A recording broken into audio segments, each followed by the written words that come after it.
Acknowledgements to our Congresswoman, Sheila Jackson Lee.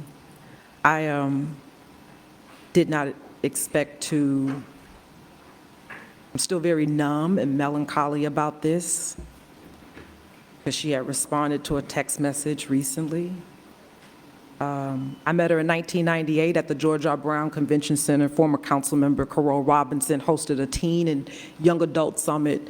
The George R. Brown was new. She was newly elected, probably in her second term, and she was a star. Everyone, all of the young people lined up to take photos with her. And from watching her as a young person to now in my role as an elected official, you know, she wasn't a traditional mentor where she would take you to breakfast or lunch or coffee. She gave you an opportunity to know the difference between an elected official and a public servant. And those are two distinct things. And Sheila Jackson Lee defined what that was in the city. I can speak to some of the work recently with Hurricane Beryl because I watched what she did in Winter Storm 2021, that when the power came back on in the city, only Sheila Jackson Lee was able to come through with an 18-wheeler full of water. Before the city, it was the pandemic, and it was only Sheila Jackson Lee that opened up like 100 testing sites before the city. And I watched that, and I said, that's what I need to do. So I was prepared because she gave me an opportunity to see her work, because she was serious about her work. And I remember one time I called to vent to her, and I wanted credit for something, and I felt like they didn't give me credit, and I did all of this work, and she said, this ain't the PTA. You're a public servant. She said, do you know how much I've done and I've never gotten credit for?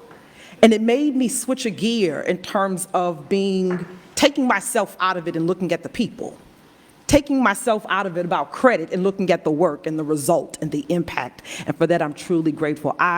She's one of the few people who can bypass my do not disturb because she calls you at midnight. Always willing to prop young women, young men, everyone up in private and in public.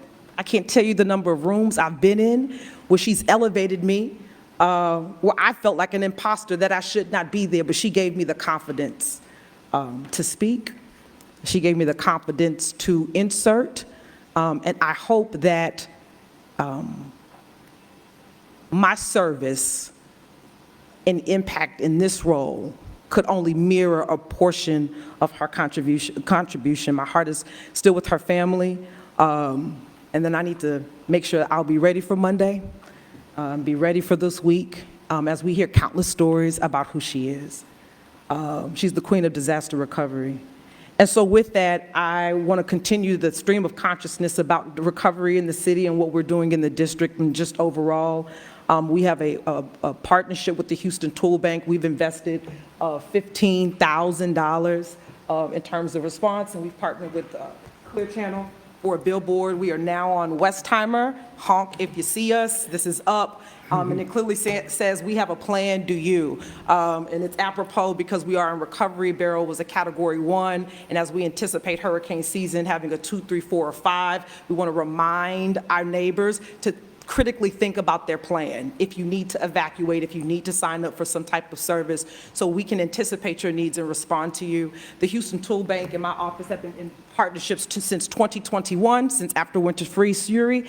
We have purchased equipment such as generators, tools, lawnmowers, and more. On the west side, we have a debris team that is working to get trees and limbs, all of that in the median, and even working with some of our homeowners that are of 75 plus and have trees in their backyard. And so I just want to shout out the Houston Tool Bank for your partnership. I know the Tool Bank is working with many district offices, but the work that we're doing on the west side would not be possible without partners such as the Tool Bank. And we'll be coming back to the district to talk about our District F plan that we established several years ago, and with Beryl, how we can audit that plan with your feedback in mind. On Monday, I am joining with the Small Business Association, where we have Francisco Sanchez Jr., the Associate Administrator of the USSBA. We're going to learn more about financial assistance and disaster loans for our businesses in the area. We are in partnership with the International, Southwest, and West Chase Management District and the West Houston Chamber of Commerce. This will be on Monday, July 29th at 6:30 at the Church Without Walls at Eldridge. More information to come. If you are a small business owner, you were impacted by the storm, because we're not separate from that. We have technical assistance, direct resources in various languages.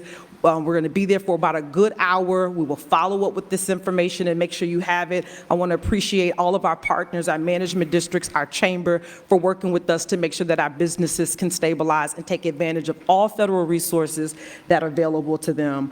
In closing, I also want to give my regards to Jackie Alton. Jackie Alton is the founder of Almeida Travel, and she passed away yesterday. And so they say they come in threes, and we also lost former council member Felix Fraga, and just the contribution that he made in the community. And so forgive me if for the next couple of weeks, something wrong with me if I'm quiet. So the Madam Secretary said, something wrong, you're quiet. And so I am really just, I feel like there's a shift happening, and I'm losing people that I admired, and I'm losing people that I looked up to, and their contribution, not only in the city, but in the lives of their families and communities. So may we all just be kind to ourselves and each other during this time, because there's definitely a lot going on. If there's additional information, if you want to register for anything that I mentioned today, please contact our office at 832-393-3002 or District F at houstontx.gov. Thank you.